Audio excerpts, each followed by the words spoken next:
So I'm in the Great Frog and I'm with Parks and Robby from All Them Witches. How are you guys doing? Thank you. Is this a bit of a weird experience for you both being back in London? Because I remember we talked during the pandemic and you guys were in Abbey Road making Nothing Is the Ideal, recording, and then the pandemic kicked off and you had to fly home, right? Yeah, we escaped a mere days before the whole country was shut down. So we had just actually finished everything. I think we actually left a day early. That wasn't that one. That was a different recording experience. But this one we got out because they were just like, we think we're going to name it coronavirus. And we're like, oh man, this is bad. So yeah, we got out just in time. Yeah. And with a record, luckily. And with a record, yeah. And no tours.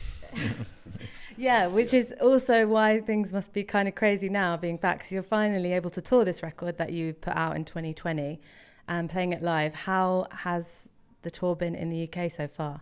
It's been pretty good, I think. It's all been sold out. Today's the first day I don't have jet lag. This is also the last UK show. So yeah, it's a good start.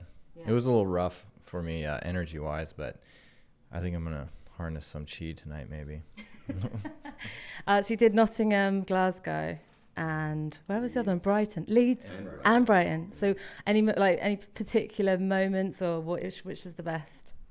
I personally like Brighton. I mean, it's hard to, I don't know, it's hard to beat a beach town. But yeah, I always have a good time in Brighton. And I love Glasgow. Ate some tacos in Glasgow. They're not very Scottish food, but yeah, ate some tacos. Oh, we played there too. I forgot. Yeah, and St. Luke's. It was a cool venue, very cool venue. Old church that's now a venue. Probably still a church. I don't know. Yeah, they have services in there, I think. I'm lying. Are you guys on a tour bus? Is that because you're doing Europe next? So what's the travel like? We'll be in a tour bus in Europe, but we've been roughing it in a Sprinter for the past week, and it's okay. Yeah. It's not as bad as some Sprinter tours we've been on, but it is packed full. We have not enough stuff and even less space. So exactly, it's miserable. Does it feel like the good old days? It feels like some old days, some good old days.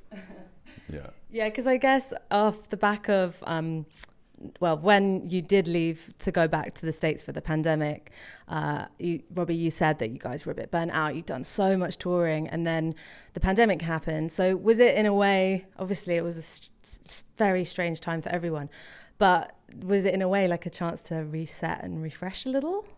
It was for me. I can't speak for Robby, but yeah, we had even been talking about like taking a long break, and then we just signed up for all of these other tours and like, okay, maybe next year we'll take a break. And then, yeah, everything just shut down, and I just felt like I was retired for 2 years. I didn't know when it was coming back. I grew some corn and some peppers and stayed out in the woods, and that was about it until they drug me back on tour. Have you seen the kid on the like sensation who loves corn? Yes. Yes. Yeah, I've seen that band. Yeah, not the band, no, actual corn, literal corn. It's quite good. He's just this young kid who he's gone viral because he's obsessed with corn. Yeah, on that, I've got nothing else to say. Sick. But that's cool. So a little bit of farming. Yeah, a little bit of farming, a little bit of snake wrangling and dog chasing, and that's about it. Where was this happening?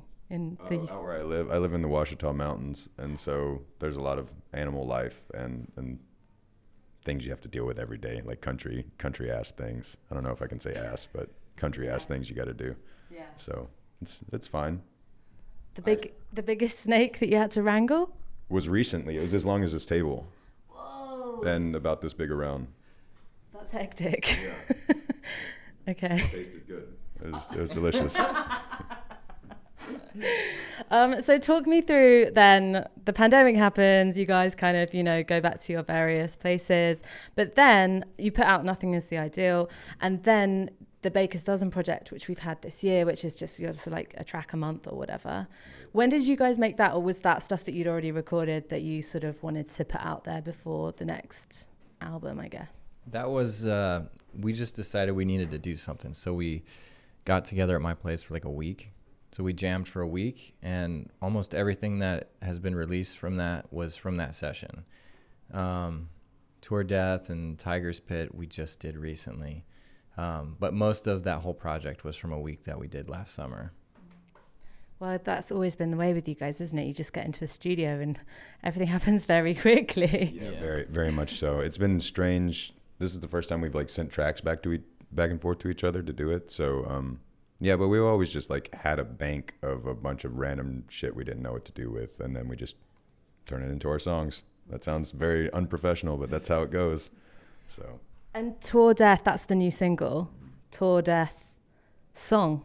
I knew there was I knew there was a third word there. I was like, Tour Death song. Tour Death song. Talk to me about that. I think you wrote in the bit of blurb that you put out with it. That's like a love letter to all the musicians after what we all went through. I guess what you guys went through as musicians over the last couple of years. Yeah, that was actually the first song I wrote after lockdown. I mean, everybody had a lockdown song. We just hadn't put mine out yet. So 2 years later, I felt really bad because people go to see a show and they see the musicians and stuff, but they don't realize that there's like hundreds and hundreds of people behind the scenes all across the world doing this, and their livelihoods. And we were just kind of considered like the lowest of the low, who didn't know when we were going back to work. So yeah, I just felt bad for all the people I'd met across the world who I knew were hurting just as bad as we were. So yeah, especially the ones that live in the city.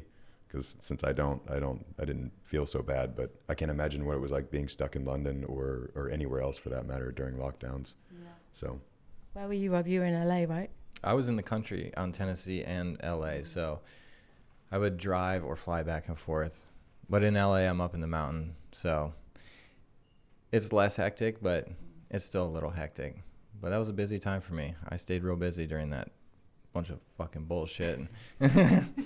I know, right? But you are always busy. I was going to ask you, how's the merch stand tonight? Is it fully stocked? Because you do it all, right? Are you still at a point where you're still like printing every t-shirt that gets bought? I do the designs, but I don't actually screen print the stuff. Okay. I make the designs and like this is going to be this and that and whatever. But since we're flying and it's just all hectic today, we actually have merch that we haven't had the first part of the tour. We were like super light, like we didn't even have merch hardly. But today is pretty stocked, so we were riding with the merch on our laps, like in the Sprinter. It was pathetic. Yeah. Well, like in lockdown, there was like videos of you like out in your garden, like just printing all the stuff. I was doing that. Some of the stuff I do myself, the stuff I put on Bandcamp, but like if you're on a tour buying stuff, we get those printed somewhere because there's no way I could do that. No. I wouldn't have a life. Yeah, that would be intense. So there's the new single, which has just come out. And then what else is left from the Baker's Dozen run of things? And then have you guys been getting in the studio? Because I feel like you've always just got another album like ready to go.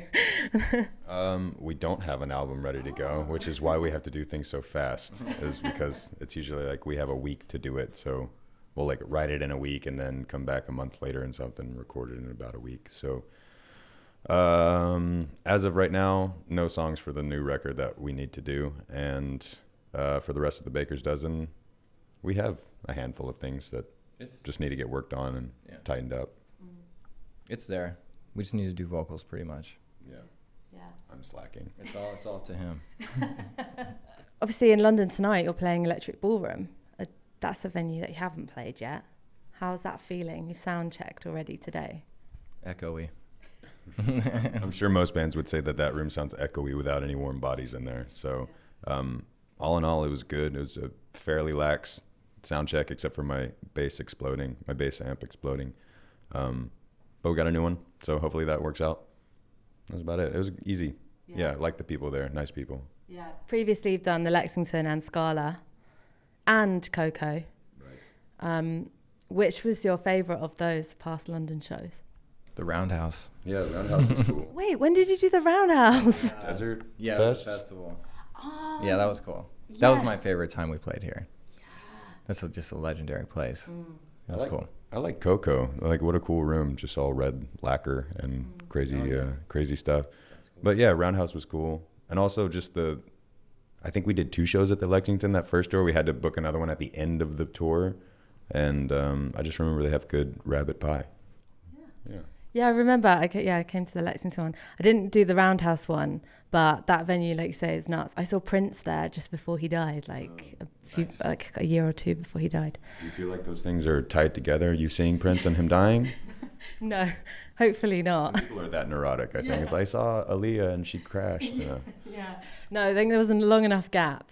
But I got offered one ticket. Like I couldn't, from a music friend was like, I've got you a ticket, but like one. So I went on my own. And then but obviously by the end, like everyone around me, like made friends, and it was pretty good. Yeah. He was amazing. But yeah, no, I don't think I have any. I'm not going to take any part in him sadly dying. No. He never had a cell phone. That's what I love about Prince. He never had a cell phone. He never needed one. And just like people will figure out how to get in touch with me if they really need to or can. And it's like, oh, good job. And they found like 50 albums worth of material in his vault or something. Yeah, the vaults are like a full. That's crazy, isn't it? Like imagine it. What would happen when he'd want to take a call, like make a call? I guess he'd just be like, bring me a phone. And they'd bring him a phone. Hey, call, what's his face? Yeah. So. Somebody would make the call for him. Yeah. And then just bring a phone on a red pillow or something, like a king.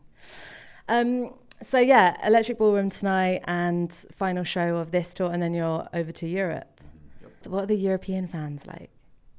A lot the same. I mean, honestly, I don't know if you should say that. The people in Netherlands, like, they don't stop talking. That's kind of just a trope about it. I mean, they have fun, but they don't stop talking amongst themselves. But mostly everybody's really open and just excited to be there. And I think that our fans across the board are really special people. Like, usually there's no fights or anything crazy. They're just there to enjoy it. So, yeah, we just see a lot of the same of down-to-earth, kind of black shirt wearing grungy people of all makes and models.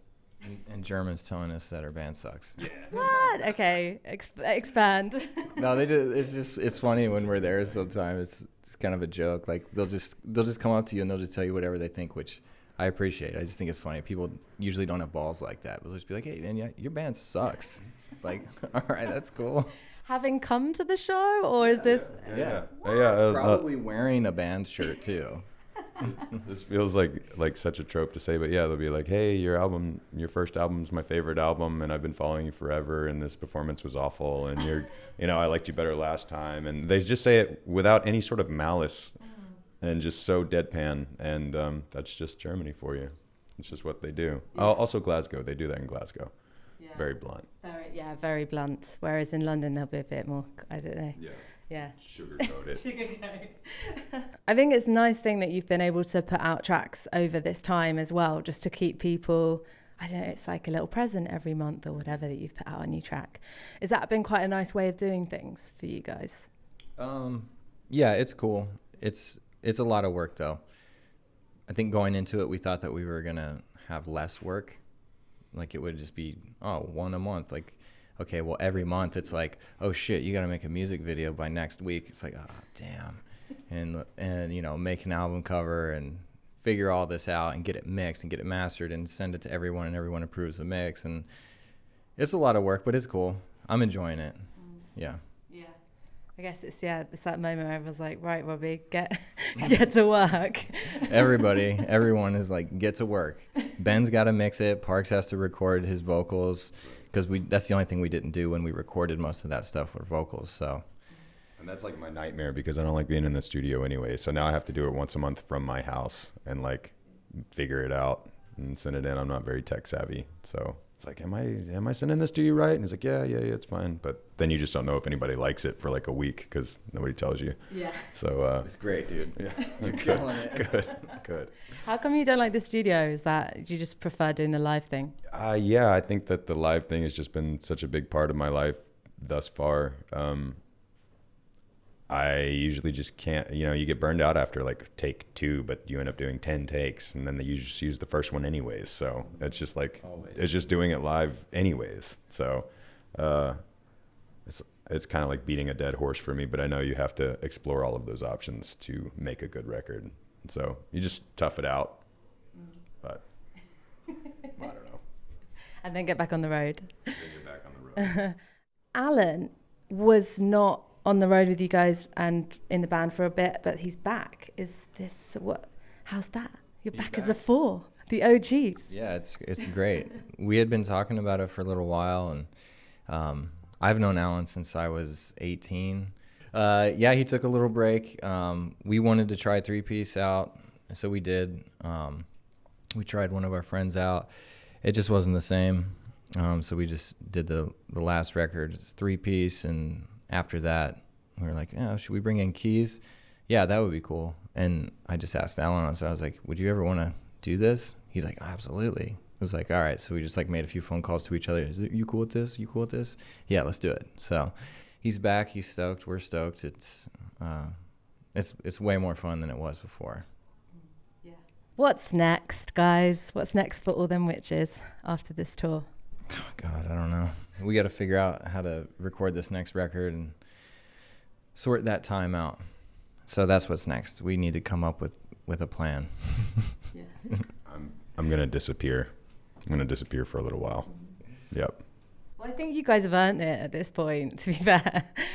I feel like we've definitely done less touring this year than we have in the past, but it's still, you like gauge it with how old you're getting. I mean, it sounds so stupid to say like, oh, I'm in my 30s and I feel old, but it's like that happens. But yeah, I guess we're just going to take a break, but not a real break, and then do it all again next year. So. Yeah, it's important to have a little bit of downtime as well, especially as touring can be quite grueling, I guess. Yeah, it's also hard because we live in such different places in the States, and so you are basically, you start tour like a week before tour, so you have like a couple of days of travel getting to where you're going, and then you have rehearsals, and then you actually go on tour. So it's like by the time you get back to your house, you've already traveled a full week outside of tour just to get there and back. So that's been hard to deal with, but I don't know. Yeah, we're just going to keep on doing it. Yeah. That pleases me. I'm sure it will please everyone else. You know what I mean? Like, I think with bands it's good. Like, if you need a break, take a break. But just it's like the LCD sound system thing where they were like, oh, we're going to break up. And then they took a hiatus, and then they were like, we shouldn't have broken up. Like, that was stupid. Just take a break when you need it, I guess. Yeah. I love that band. I know. They're so good. They're so good. What do you guys make? Because obviously we're here in the Great Frog in Soho. Have you guys been fans of their work? Yeah, I've been in the shop a couple of times. They have very cool bracelets and rings and necklaces and things. And you're wearing as well today.